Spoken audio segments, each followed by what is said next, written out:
4,000 ਭਾਰਤ ਦੀ ਕੁੜੀਆਂ ਡਾਇਰੈਕਟਲੀ ਜਾਂ indirectly sex trade 'ਚ ਵਿਕਟਮਾਈਜ਼ ਹੈਗੀਆਂ ਨੇ ਜਸਟ ਇਨ ਟੋਰਾਂਟੋ। ਕੈਨੇਡਾ ਨਾ ਆਓ, ਇੰਡੀਆ ਵਿੱਚ ਚੰਗੀ ਯੂਨੀਵਰਸਿਟੀਜ਼ ਨੇ, ਉੱਥੇ ਪੜ੍ਹਾਈ ਕਰੋ ਲਓ। ਪੰਜਾਬ 'ਚ ਸੀਟ ਨਹੀਂ ਲੱਗੀ, ਹਰਿਆਣੇ ਚਲ ਜਾਓ। ਹਰਿਆਣੇ 'ਚ ਨਹੀਂ ਲੱਗੀ, महाराष्ट्र चले जाओ। महाराष्ट्र च नहीं लगी, गुजरात चले जाओ, दिल्ली चले जाओ, जम्मू चले जाओ। कनेडा ना आओ। सो लॉ बदल गया फिर तो। Now we have gone back to 18 hours work. They're removing people one by one from jobs and even unionized jobs. ਜੇ ਤੁਹਾਨੂੰ ਕੋਈ ਡਿਪਲੋਮਾ ਮਿਲ ਦੀ ਐਡਮਿਸ਼ਨ ਦਿਲਾ ਰਿਹਾ ਹੈ, ਉਹ ਤੁਹਾਨੂੰ ਤੇ ਤੁਹਾਡੇ ਪਰਿਵਾਰ ਨੂੰ ਬਰਬਾਦ ਕਰਨ ਦੀ ਸਕੀਮ ਭੇਜ ਰਿਹਾ ਹੈ। ਸਿੰਸ ਦ ਲਾਸਟ 3 years ਮੈਂ ਹੁਣੇ 13 ਗਰਲਸ ਨੂੰ ਭਾਰਤ ਵਾਪਸ ਭੇਜ ਚੁੱਕਾ ਹਾਂ at my own cost. I help them go back. Why so? Because they were being sexually trafficked. ਤੁਹਾਡੀ ਜ਼ਿੰਦਗੀ ਦੀ ਸਾਰੀ ਕਮਾਈ, ਤੁਹਾਡੇ ਮਾਪਿਆਂ ਦੀ ਕਮਾਈ, ਤੁਹਾਡੀ ਮਾਂ ਦੇ ਜੇਵਰ ਸਾਰੇ ਚਲੇ ਜਾਣਗੇ। ਨਾਓ ਪਲੀਜ਼, ਮੈਂ ਹੱਥ ਜੋੜ ਕੇ ਬੋਲ ਰਿਹਾ। ਕੈਨੇਡਾ ਦੀ ਡੋਮੈਸਟਿਕ ਪੋਲੀਟੀਕਲ ਸਿਚੁਏਸ਼ਨ ਦੇ ਕਰਕੇ ਇਲੀਗਲ ਮਾਈਗ੍ਰੇਸ਼ਨ ਦੇ ਉੱਤੇ ਫੋਕਸ ਵੱਧ ਰਿਹਾ। ਪਿਛਲੇ ਕੁਝ ਸਾਲਾਂ ਵਿੱਚ ਮਾਈਗ੍ਰੇਸ਼ਨ ਇੰਨੀ ਜ਼ਿਆਦਾ ਹੋ ਗਈ ਕਿ ਕੈਨੇਡਾ ਵਿੱਚ ਮਾਈਗ੍ਰੈਂਟਸ ਨੂੰ ਅਬਜ਼ੌਰਵ ਕਰਨਾ ਵੀ ਮੁਸ਼ਕਿਲ ਹੋ ਗਿਆ। ਹਾਊਸਿੰਗ ਕ੍ਰਾਈਸਿਸ, ਜੌਬਸ ਤੇ ਸਰਵਿਸਿਜ਼ ਤੇ ਬੋਝ ਪੈ ਗਿਆ। ਕੀ ਹੋ ਰਿਹਾ ਕੈਨੇਡਾ ਵਿੱਚ? ਵੈਲਕਮ ਟੂ ਮਾਈ ਵਲੌਗ ਔਰ ਮੈਂ ਹਾਂ ਰਵਿੰਦਰ ਸਿੰਘ ਰੋਬਿਨ। ਮਾਈਗ੍ਰੈਂਟਸ ਨੂੰ ਲੈ ਕੇ ਗਲੋਬਲ ਟ੍ਰੈਂਡ ਵੀ ਹੁਣ ਬਦਲ ਰਿਹਾ। ਕੈਨੇਡਾ ਵਿੱਚ ਮਾਈਗ੍ਰੈਂਟਸ ਨੂੰ ਲੈ ਕੇ ਜਿਸ ਤਰੀਕੇ ਹਾਲਾਤ ਹਨ ਉਹ ਬਹੁਤ ਸ਼ੌਕਿੰਗ ਹਨ। ਇਹਦੇ ਬਾਰੇ ਅਸੀਂ ਡਿਟੇਲ ਵਿੱਚ ਕੈਨੇਡਾ ਵਿੱਚ ਰਹਿ ਰਹੇ ਕੁਸ਼ਲ ਮਹਿਰਾ ਨਾਲ ਗੱਲ ਕੀਤੀ, who is non for biggest Indo Canadian podcaster ਅਤੇ ਆਥਰ ਹਨ। ਗਲੋਬਲ ਟ੍ਰੈਂਡ ਮਾਈਗ੍ਰੇਸ਼ਨ ਨੂੰ ਲੈ ਕੇ ਚੇਂਜ ਹੋਇਆ। ਪਹਿਲੇ 20 ਸਾਲ ਪਹਿਲਾਂ ਗੱਲ ਹੁੰਦੀ ਸੀ ਇੰਡੀਆ ਵਿੱਚ ਬ੍ਰੇਨ ਡਰੇਨ ਹੋ ਰਿਹਾ, ਫਿਰ ਉਸ ਤੋਂ ਬਾਅਦ ਹੋਇਆ ਯੂਥ ਡਰੇਨ ਹੋ ਰਿਹਾ, ਔਰ ਹੁਣ ਸਭ ਕੁਝ ਹੀ ਡਰੇਨ ਹੋ ਰਿਹਾ। ਔਰ ਸ਼ਾਇਦ ਉਹਦੇ ਵਿੱਚ ਕੁਆਂਟਿਟੀ ਜ਼ਿਆਦਾ ਡਰੇਨ ਹੋਣ ਕਰਕੇ ਕੁਆਲਿਟੀ ਨਹੀਂ ਗਈ। ਔਰ ਗਲੋਬਲ ਟ੍ਰੈਂਡ ਜੋ ਚੇਂਜ ਨਜ਼ਰ ਆਇਆ ਯੂਕੇ ਵਿੱਚ, ਬੀਟ ਯੂਕੇ, ਆਸਟ੍ਰੇਲੀਆ, ਅਮਰੀਕਾ, ਹੁਣ ਕੈਨੇਡਾ, ਔਰ ਸੁਣਨ ਵਿੱਚ ਆਇਆ ਕਿ ਉਹ ਚਾਹੁੰਦੇ ਨੇ ਕਿ ਉਹਨਾਂ ਦੀ ਪਾਰਟੀ ਕੇ ਜਿਹੜੇ ਜਿਨ੍ਹਾਂ ਦੇ ਕੋਲ those who are not possessing legal document, ਉਹਨਾਂ ਨੂੰ ਡਿਪੋਰਟ ਕੀਤਾ ਜਾਵੇ। ਲੇਕਿਨ ਇਹ ਡਿਪੋਰਟੇਸ਼ਨ ਤੱਕ ਅਸੀਂ ਖਾਸ ਤੌਰ 'ਤੇ ਇੰਡੀਆ ਦੇ ਕੰਟੈਕਸਟ ਵਿੱਚ ਇੱਥੇ ਤੱਕ ਕੈਨੇਡਾ ਵਿੱਚ ਕਿਵੇਂ ਪਹੁੰਚੇ ਜਦੋਂ ਇੰਨੀ ਇੱਜ਼ਤ ਮਾਨ ਸੀਗੀ? ਸਰ, ਕੈਨੇਡਾ ਦਾ ਮੈਂ ਤੁਹਾਨੂੰ ਦੱਸ ਸਕਦਾ, ਅਰਾਊਂਡ 2019 'ਚ ਕੈਨੇਡੀਅਨ ਗਵਰਨਮੈਂਟ, ਫੈਡਰਲ ਤੇ ਪ੍ਰੋਵਿੰਸ਼ੀਅਲ ਯਾਨੀ ਕਿ ਸੈਂਟਰਲ ਗਵਰਨਮੈਂਟ, ਆਪਣੀ ਭਾਸ਼ਾ 'ਚ ਸੈਂਟਰਲ ਗਵਰਨਮੈਂਟ ਬੋਲਾਂਗੇ ਤੇ ਸਟੇਟ ਗਵਰਨਮੈਂਟ, ਉਹਨਾਂ ਨੇ $149 million ਖਰਚੇ ਕੀਤੇ ਸੀ for promoting education in India. ਤਾਂ ਹੁੰਦਾ ਕੀ ਸੀ ਕਿ ਡਿਫਰੈਂਟ ਕਾਲਜਿਸ, ਸੋ ਇੰਡੀਆ 'ਚ ਅਸੀਂ ਯੂਨੀਵਰਸਿਟੀ ਨੂੰ ਵੀ ਕਾਲਜ ਕਹਿੰਦੇ ਨੇ, ਇੱਥੇ ਯੂਨੀਵਰਸਿਟੀ ਅਲੱਗ ਹੁੰਦੀ ਰਹੀ ਹੈ, ਕਾਲਜ ਅਲੱਗ ਹੁੰਦਾ। So different Canadian universities and colleges ਉਹ ਇੰਡੀਆ ਦੇ ਡਿਫਰੈਂਟ ਸ਼ਹਿਰ 'ਚ ਜਾ ਰਹੇ ਸੀ। ਆਈ ਰਿਮੈਂਬਰ ਦਿੱਲੀ 'ਚ ਉਹਨਾਂ ਦੇ ਪ੍ਰੋਗਰਾਮ ਹੁੰਦੇ ਸੀ, ਪੰਜਾਬ 'ਚ ਹੁੰਦੇ ਸੀ, ਮੁੰਬਈ ਵਿੱਚ ਹੋਇਆ ਸੀ, ਸਮ ਪਾਰਟਸ ਆਫ ਗੁਜਰਾਤ ਵੀ। ਉਹ ਜਾ ਕੇ ਉਹ basically the whole line was ਕਿ ਤੁਸੀਂ ਕੈਨੇਡਾ ਆਓ, ਅਸੀਂ ਤੁਹਾਨੂੰ PR ਦਿਆਂਗੇ। It was a very wink nudge scenario. It was not explicit, ਜੋ ਅੰਗਰੇਜ਼ੀ 'ਚ ਕਹਿੰਦੇ ਨੇ, ਡਾਇਰੈਕਟ ਨਹੀਂ ਕਹਿੰਦੇ ਸੀ। ਉਹ ਇੰਪਲਾਈਡ ਮੀਨਿੰਗ ਸੀ ਕਿ ਤੁਸੀਂ ਆਓ, 5 ਸਾਲ 'ਚ ਤੁਹਾਨੂੰ PR ਮਿਲ ਜਾਊਗੀ। ਸੋ ਦੀ ਐਜੂਕੇਸ਼ਨ ਵਾਜ਼ ਫੋਨੀ। ਉਹ ਕੁਛ ਵੀ ਡਿਪਲੋਮਾ ਮਿਲਸ ਕ੍ਰੀਏਟ ਕਰ ਦਿੱਤੀਆਂ ਸੀ, ਈਵਨ ਮੇਜਰ ਕਾਲਜਿਸ ਆ ਰਹੇ ਸੀ। ਸੋ ਅ ਜਾਇੰਟ ਸਵਾਥ ਆਫ ਹਿਊਮਨਸ ਐਕਚੁਅਲੀ 2019 ਤੋਂ ਬਾਅਦ ਗਏ। ਉਹਦੇ ਵਿੱਚ ਕੈਨੇਡਾ 'ਚ ਸਪੈਸ਼ਲੀ ਕੀ ਹੋਇਆ, ਇਹ $149 million ਦਾ ਪ੍ਰੋਗਰਾਮ ਸੀ, ਐਂਡ ਦੈਨ ਕੋਵਿਡ ਆਇਆ। ਬਥੇਰੇ ਕੈਨੇਡੀਅਨਸ ਜੋ ਰਹਿ ਰਹੇ ਸੀ ਇੱਥੇ, ਦੇ ਡਿਡਨਟ ਵਾਂਟ ਟੂ ਵਰਕ, ਉਹਨਾਂ ਨੂੰ ਕੰਮ ਨਹੀਂ ਕਰਨਾ ਸੀ।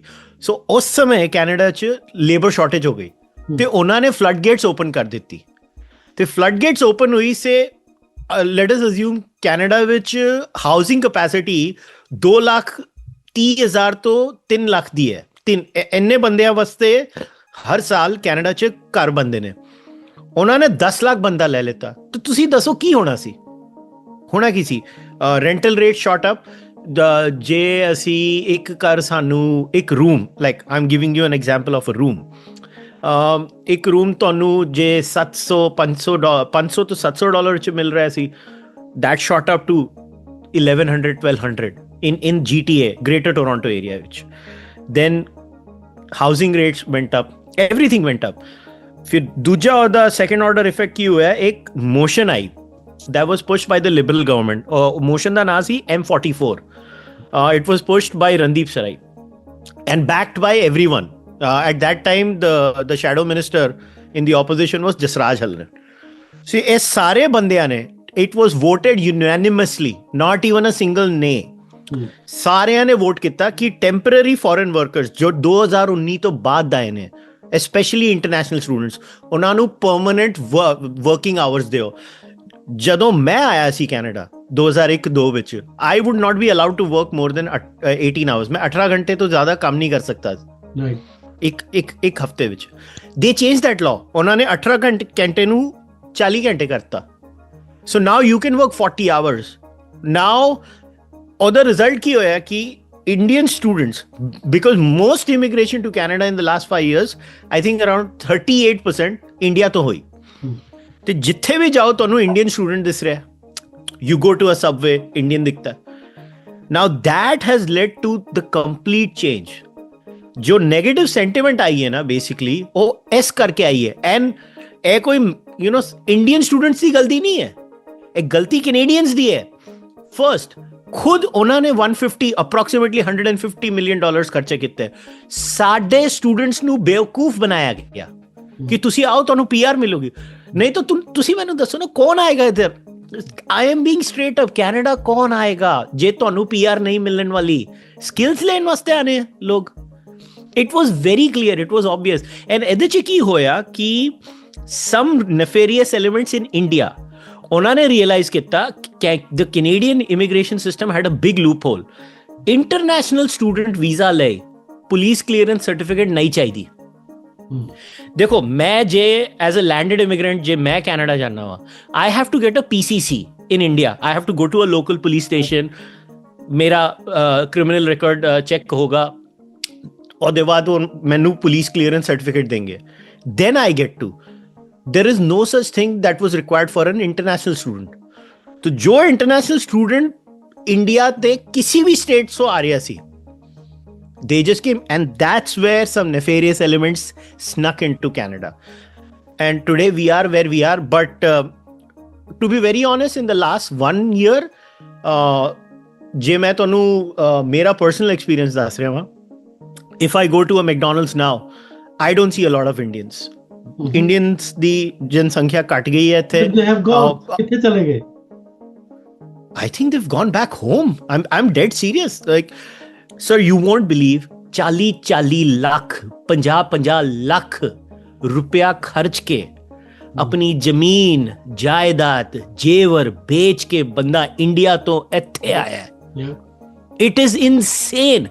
मैं कदी भी अपने जीवन च ਇਸ ਤਰ੍ਹਾਂ ਦਾ live example of human trafficking, sir this is nothing but human trafficking. ਮੇਰਾ ਖਿਆਲ ਹੈ ਕਿ ਵਰਿਡ ਸਾਰੇ ਪੰਜਾਬੀ ਨੇ, ਲੇਕਿਨ ਅਨਫੋਰਚੂਨੇਟਲੀ ਤੁਸੀਂ ਅੱਛੀ ਤਰ੍ਹਾਂ ਜਾਣਦੇ ਹੋ ਕਿ ਅਵੇਅਰਨੈਸ ਬਹੁਤ ਘੱਟ ਹੈ. ਮੈਨੂੰ 3 ਸਾਲ ਹੋ ਗਏ ਵਾਪਸ ਆ ਕੇ ਕੈਨੇਡਾ.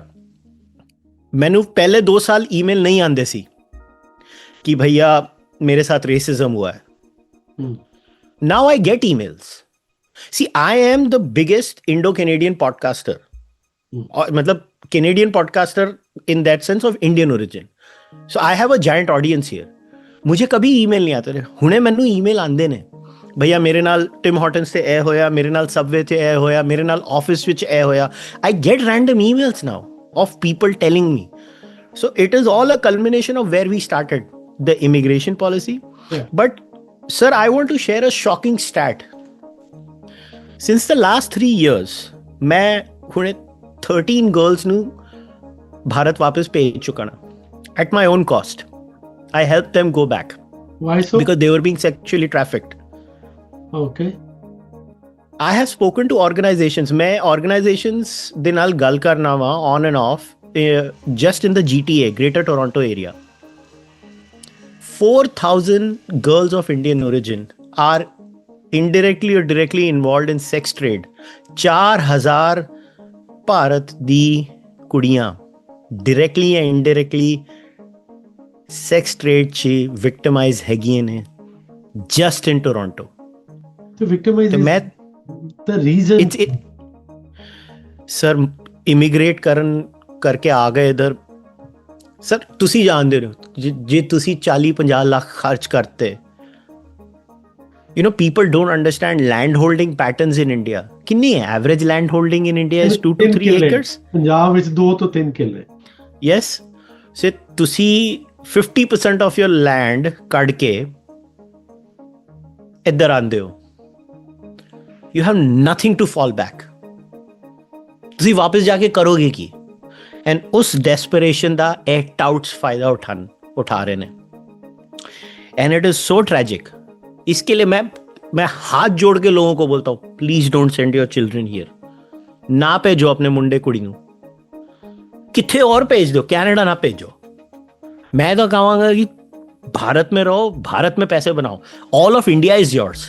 बट इट सर की कैनेडियन लॉ मेकर स्पेसिफिकली जिन्हां ने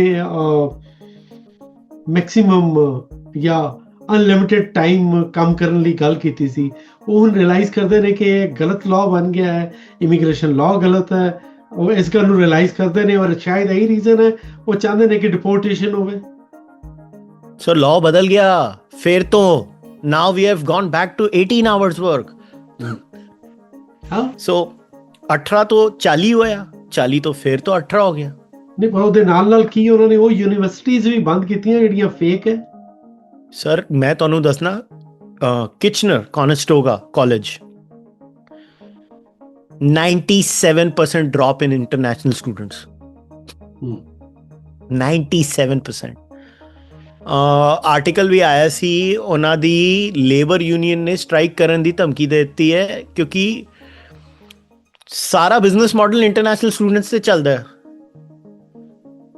ਸੋ ਇੰਟਰਨੈਸ਼ਨਲ ਸਟੂਡੈਂਟਸ ਤੇ ਆਣੇ ਨਹੀਂ ਹੁਣ ਤੇ ਕਰੀਏ ਕੀ? ਤੇ ਸਾਰੇ ਲੋਕਾਂ ਨੂੰ ਕੱਢ ਰਹੇ ਨੇ। They are removing people one by one from jobs and even unionized jobs. Right, ਮੈਂ ਇਹਨੂੰ ਸਮ ਅਪ ਕਰਨ ਦੀ ਕੋਸ਼ਿਸ਼ ਕਰਦਾ ਜਿੰਨੀ ਗੱਲਾਂ ਸਾਡੀਆਂ ਹੋਈਆਂ ਹੁਣ ਤੱਕ, ਔਰ ਮੈਂ ਚਾਹੁੰਦਾ ਕਿ ਉਹਨੂੰ ਤੁਸੀਂ ਸ਼ਾਰਟਸ ਵਿੱਚ ਇੱਕ ਵਾਰੀ ਫਿਰ ਕਨਵੇ ਕਰਿਓ, ਸਪੈਸੀਫਿਕਲੀ ਉਹਨਾਂ ਲੋਕਾਂ ਨੂੰ ਜਿਹੜੇ ਲੋਕ ਇਹ ਸੋਚਦੇ ਨੇ ਕਿ other side is more greener. ਉਹਨਾਂ ਨੂੰ ਲੱਗਦਾ ਕਿ ਕੈਨੇਡਾ ਦੀ ਜਿਹੜੀਆਂ ਸੋਨੀ ਵਾਦੀਆਂ ਜਾਂ ਉੱਥੇ ਦੇ ਜਿਹੜੇ ਗਏ ਨੇ ਉਹ ਗਲੇ ਵਿੱਚ ਜਦੋਂ ਗੋਲਡ ਚੇਨ ਪਾ ਕੇ ਤੇ ਜਿਸ ਤਰ੍ਹਾਂ ਦੇ ਰੀਲਾਂ ਬਣਾ ਕੇ ਭੇਜਦੇ ਨੇ, ਔਰ ਉਹ ਇੱਕ ਭਰਮ ਹੈਗਾ। ਔਰ ਉਹ ਜਿਹੜੀ ਅਦਰ ਸਾਈਡ ਆਫ ਗ੍ਰੀਨਰ ਜਿਹੜੀ ਉਹਦੇ ਚੱਕਰ 'ਚ ਆਪਣਾ ਇੱਥੇ ਦਾ ਬਰਬਾਦ ਕਰ ਸਕਦੇ ਨੇ, ਕਰ ਜਾਂਦੇ ਨੇ ਲੋਕ। ਮੈਂ ਚਾਹੁੰਦਾ ਕਿ ਤੁਸੀਂ ਇਹਨੂੰ ਸਮ ਅਪ ਕਰੋ ਔਰ ਇੱਕ ਅਵੇਅਰਨੈਸ ਡਰਾਈਵ ਦੇ ਤੌਰ ਤੇ ਮੈਂ ਇਸ ਨੂੰ ਚਲਾ ਸਕਾਂ। ਜੇ ਤੁਹਾਡੇ ਕੋਲ ਜ਼ਮੀਨ ਹੈ ਉਹਦੇ ਤੇ ਐਗਰੀਕਲਚਰ ਕਰ ਲਓ ਭਾਈ। ਇੰਡੀਆ ਵਿੱਚ ਚੰਗੀ ਯੂਨੀਵਰਸਿਟੀਜ਼ ਨੇ, ਉੱਥੇ ਪੜ੍ਹਾਈ ਕਰ ਲਓ। ਪੰਜਾਬ 'ਚ ਸੀਟ ਨਹੀਂ ਲੱਗੀ, ਹਰਿਆਣੇ ਚਲ ਜਾਓ।